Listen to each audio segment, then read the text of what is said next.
Wong sekolah wae nek iso gurune diceluk ning jero omah kok dadake kepiye. Oh, lah nek aku biyen ora sekolah nah gak ya wis ora apa-apa. Wong wedok kok ora sekolah dua-dua ora apa-apa, Nak. Pokoke iso ngulek bumbu. Lho, wis kudangane ke jaman wong tuwa biyen ngono iku. Iya.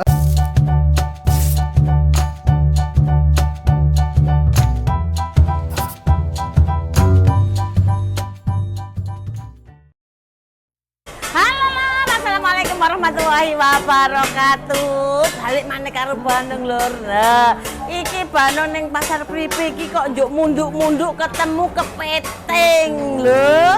Iki lho. Yo, iki dikare Mas Men. Enak yo. Enak campur tahu. Wah. Ning iki kok ora enak sing ngelemu kok aku ya. Ora enak sing ngelemu kok ya aku. Copet lur. Wes gak iki wae yo. Iya, arek iki ae kok. Ya wis gak digotong ayo go bali. Bu, kepiting iki piro? Sekilonya 120. Mbok, koyo ngalang-aling tuku inten. Wah, mangan kepiting kok tuku inten. Ya, emangnya inten oleh semono. Ya, inten sing kawe ngono lho. Sing hidup-hidup nek gak hidup gak boleh dibeli. Oh, ngono. Lho, lanja berarti mengkur telu ki to? Oh.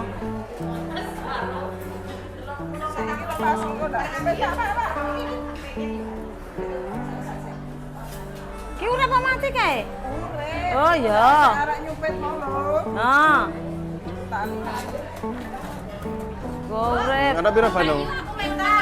Melu foto? Ning aku tukoke iki to. Ya aku sing ditukoke. Ya aja nah, ya aku ki tukoke kepiting. Aku melu ngonten. Oh lah, ya ayo.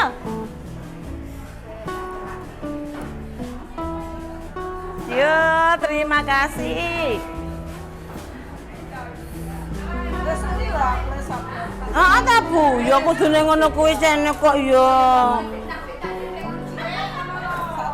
114 karo mau sama 180. Ah, 180. 180. Lah iki nek men dudu 100 iki sing 80 ninggal KTP ngono apa piye? Ya ora apa-apa. Ngono to? Oh, lah KTP ku ditinggal. Wes ngene iki wae lur, kok kepiting aja dikarek, karek nukokke taha, ya. Nek ora tahune gak enak, ya. Bu, niki tahu putene rene apa, Bu? Hah? Telas. Oh, tahu putene entek lur. Karek tahu templek. Tahu templek iki wae ya, ora apa-apa ya. Iya ora apa-apa. Nggo kare. Sangit gak en? Ora ya iki rasane iki. Wis tuku telu wae. Apa sing gorengan? Gak enak. Iki wae ya. Iku main iku sing iki lho. Sing endi? Iki Iki lho, ta? heeh. Oh, sing iki. Berarti iki karo iki, loro ngene. Wis ngene ae. Wis lur lho, wis jangkep wis oleh tahu. Jagane sembarang ding iki wis saiki ayo bali ya. Wis bali men, aja tolat-tolet men. Wis teko pasar lur. Lho, wis ayu to, barados sik cetar membahana. Wis saiki wis tak resiki kabeh, iki mang tahu-tahune wis tak umbahi iki. Apa iki jenenge? Kepiting. Kepitinge ya wis tak umbah resik, iki mau lomboke wis tak godhog. Lho, saiki bumbu karene iki Bandung gawe brambang, bawang, kemiri, ketumbar jinten, merica, laos, salam, godhong jeruk, godhong serai, ya. Iki bumbune tak uleke dhisik. Lah iki Bandung iki sengaja gawe ora pedes ngene iki. Mergane kanggo adik Elis, adik Angel kabeh melok engko nyambel dhewe ya. Men ora kepedesen. Soale iki senengane arek loro iku rek, senengane Angel ambek Elis.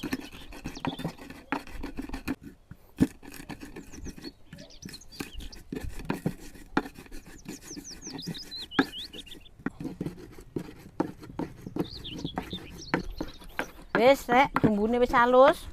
Saiki karek digongso. Iki masake cepet, simpel, pel pokoke. Langsung tak gongso nang nggone pancine kene ae. Delon tale ku tuku panci kira sia-sia, serbaguna. Kena dige langsung sak gongsoe. Lho, langsung dige ngukep sak iwake, nggo wadang, dienggo sembarang dinggo pokoke kenek. Semi ketel ya Bandung ki ya. Iya, emang bahannya iki padha karo ketel iki, Lur. Bahannya persis ketel. Dadine iku iso digawe sembarang barang. Langsung digongso nang ngene kono niki langsung kenek. Aku kepengen tuku mana lho, Men? Pengen tuku iki lho apa wajan. Wajan iki tenan, Lur. Aku iki diarani wong wedok iki apa ya, Lur ya. Iku jenenge wong gemit ta wong boros.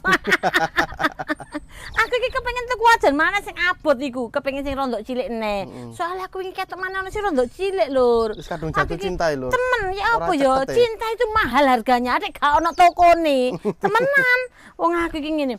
Koyo angen-angen iki nek dipameri barang sing apik-apik, mulus glowing-glowing kae iki ora berminat. Mergane ora ndek dapur glowing, ya. Wis aku nek dipameri sing ngono-ngono iku koyo wajanku sing abot-abot, mbok gembedro temenan. Wis kudu tak playoni ae wis temenan. Suwun nang Ngalai aku. telepon soalnya lu rancene. Pancene iya, temenan ngalang-ngalai teflon. Bumbune langsung digongseng ngene iki wae lho. Aku ya kepengen tuku ngene iki digawe goreng, Mas. Kira-kira enak ta gak ya? Mau coba ae. Kakean pewolang. Tapi temenan lho, aku seneng e. Tuwume sampe tuwanek ya lho, nek gurung tanek aja pola-pola dikeki banyu ya.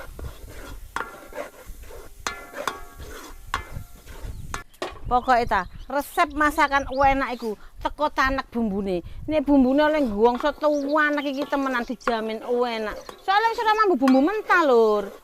Nek gurung tanek ngono temenan wis aja pola-pola, adare njajal. Sawangane iki ketokane wis tanek ya, tapi nek sik gurung tanek banget aja temenan. Ki sere godhong jeruke dilebokno pisan ya.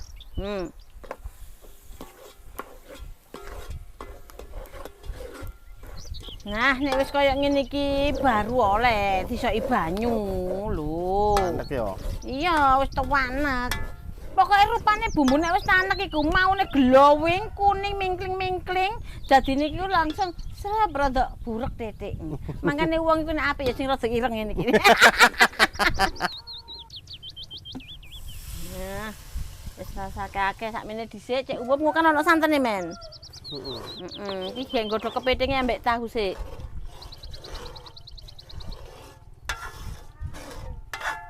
Wo, nek wis umum kaya ngene iki, saiki iki nek dilebokno kepithenge ya.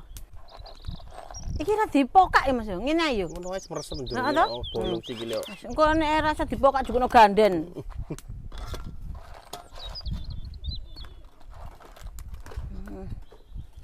Sikile. Wis tahune dilebokke sisan iki, Men. Cek meresep. Tahune rasa diras ya? Rasah ngono Nah, wae. men lega, gede kok kepitinge. Wis. Wis dijarke cek umup, cek mateng kepitinge. Kok baru disanteni, Lur. Tak sambil nyambel sik ya, Lur. Iki lombok mbek bang putih tok wis nyel, ora atik terasi, ora atik apa. Kok sambel rawon ngono iki lho, ngene tok bang putih lombok uyah wis. Tapi kadang-kadang rawon iki ana sing seneng sambel terasi, Lur. Kan ngono ku tergantung selera to. Nek aku soto, rawon, gulai, kare seneng sambel ngene iki. Masih bakso seneng sambel ngene iki. Orang ngrubah rasa soalnya. Hah? Orang ngrubah rasa. Masih minggane aku tuku bakso iki lho ya. Lah kok mari nak delok bumbune iki apa sambel iki atik gongsoan bareng ora seneng aku iki. Kayak kurang sedep ngono iki lho. Ngene iki boleh kudu bakso enggak? Kok bakso enggak? Wis lho iki cek nombek sinambi mateng ambek cek meresep nang gone daging ambek gone yuyune mang. Dikeki gula uyah micin ngono ya ambek penyedap. Nah, wis ngene iki. Kei abu gosok. Wis. Ana sing ngomong Bandung mesti lek masak nggih micin ora gare goblok po ngono. Halah nduk Mas ora gawe micin aku wis goblok ket pitung turunan sing biyen-biyen lho. Bapak gak ngono. Lah aku pinter ora mungkin ngedep luweng ngene iki. Tenan. Aku pinter njabat DPR tak kandhani bisa mimpin negara. Wis, bapak gak ngono. Wis ngene wae kok ya ora apa-apa. Sak-sake ngono lho. Wis diganjar goblok ya wis disyukuri. Diganjar ora gablek ya wis disyukuri. Pokoknya sing penting iki wong iki ora luput bersyukur, dadine pinter goblok. Iki wis ayo disyukuri wae ya. Karang jamanku biyen iki ora ana les. Saiki lah anake ora uman les, dilesno privat. Lho. Ora uman nggone wong les bahasa Inggris, les privat. Wong sekolah wae nek iso gurune diceluk ning jero omah kok dadake kepiye. Oh, lah aku biyen ora sekolah nak ya wis ora apa-apa. Wong wedok kok ora sekolah dua-dua ora apa-apa nak. Pokoke iso ngulek bumbu. Lho, wis kudangane ke jaman wong tuwa biyen ngono iku. Dadine iki masih ra iso maca sing kaya Undang-Undang Dasar Negara pasal 1000 piro. Ora apa-apa. Sing penting iso ngulek bumbu. Bojone ora selingkuh. Mangan nggone pangku. Ngono wis. Dadine iku resepe wong wedok. Ning ngono iki ya mingkur Bandung tok lho, ora aku kabeh-kabeh wong. Mbarek sampeyan iki yo ngono kok sing ditakokne iki sing aneh-aneh. Mosok micin gare goblok, tenan pabrik Ajinomoto iki tutup ket biyen. Ya nek micin iki sak sampeyan nuntal dhewe ngene iki. Iku goblok, ora terima goblok modiar yo. Lah nek mingkur sak perlune iki mingkur penyedap makanan iki wis sak lumrahe. Ngono lho, Rek. Dadine wis ora usah terlalu sing banget oleh prihatin ambek micin iki kok. Wong biyen jangan biyen tetep gawe micin sehat-sehat kok ya. Wis lho tak tinggal mersi santen sik ya. Kunang karek ngrujuki ning kono. Ketoke wis rondok suwe iku mau wis tanek. Karek ngesoki santen terus dicipi madang Rek, madang. Madang sore lho. Madang sore.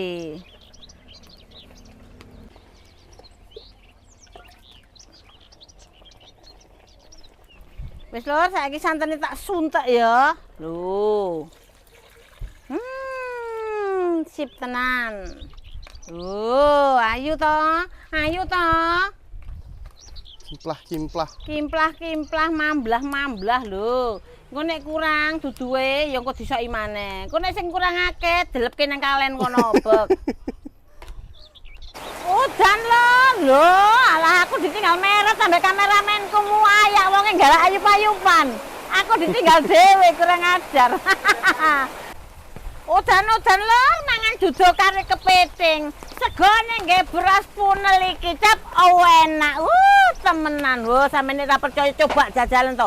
Aku wis bertahun-tahun gawe ngene iki. Rasane iki punel, enak gak atos, hargane ekonomis. Sip. Wis lho, wis tuwa anak saiki ayo dintas ya, wis mateng iki lho. Bismillahirrahmanirrahim. Bismillah. Sip tenan. Karek ngebyuki godhong iki brambang goreng. Godhong brambang iki ra ono rasa. Iki lho, brambang goreng lho, wis ready. Iki aku dikirimi Mbak Ocha Cubit ya. Sampeyan lek arep kepengin pesen kono DM dhewe nang ngene Mbak Ocha Cubit ya. Lho, lha iki ya isih kantel men, durung kena dibuka men. Kok ya kepiye? Karang anyar iki. Iya, anyar lho iki aku iki dikirimi ngene iki ya sambel pecel barang ya iki brambang goreng.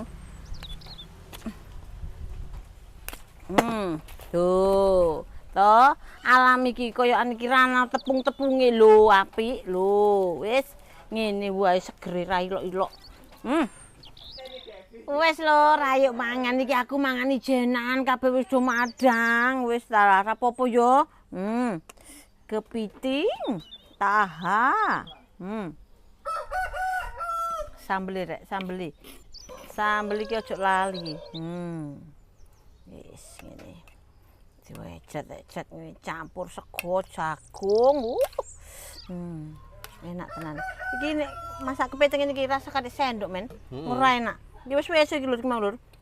Monggo lur. Bismillahirrahmanirrahim. Sego jagung iki senenganku lur. Lur apa maneh iwake kepiting. Tahune tak cepane sik. Tahune iki ten lembut Mas. Monggo.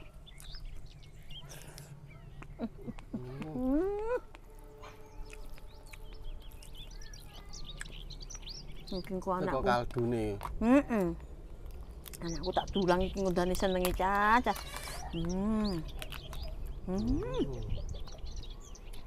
Aku nek mangan kepiting iki jane ngono bingung. Pangan iki sing apane tapi kok ya enak.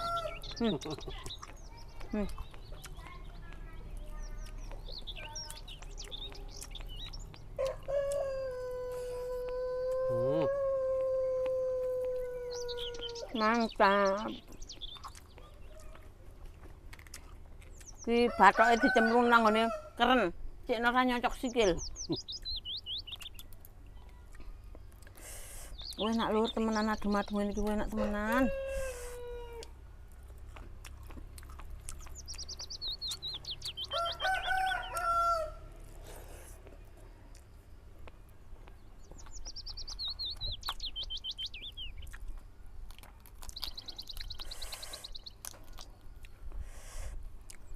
Pedes Manung. Asli ini kari ini kira pedes. Berhubung lan kok Lombok iku akeh. Encen niku ngono nek kari gak pedes duduk kari jenenge. Gak enak ya. Pedes. Bobor.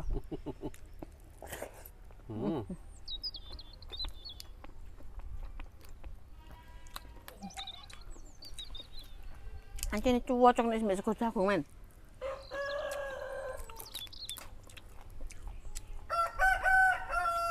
Sing gare sampeyan iso wenang sego jagung, Bu. Dadi mbek opo ae seneng. Ngene mbek rancam asen yo enak.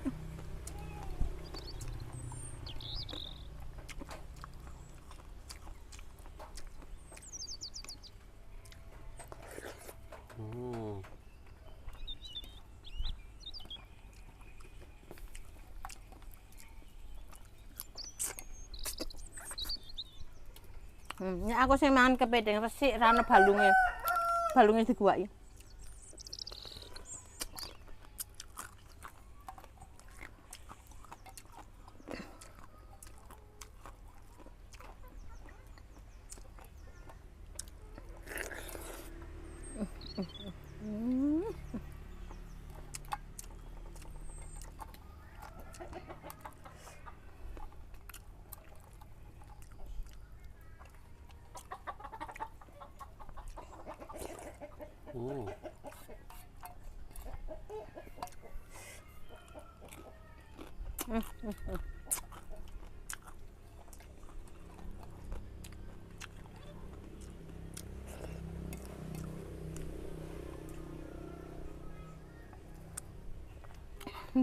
Mbok cah seger ya, alhamdulillahirabbil alamin. Parek. Karek enggak kopi ya, Lur. Karek ngopine engko bengi-bengi. Saiki wis sore ya, bareng tak adu dhisik. Wis cukup sakmene eling gawe video. Aku tak pamit ngono ya, Lur ya. Wis ngono wae donga dina wae ya Lur, sadongana sampeyan ndi wae nggone, mugi-mugi sedaya keparingan seger kuwarasan adep laine parek rezekine. Amin ya rabbal alamin.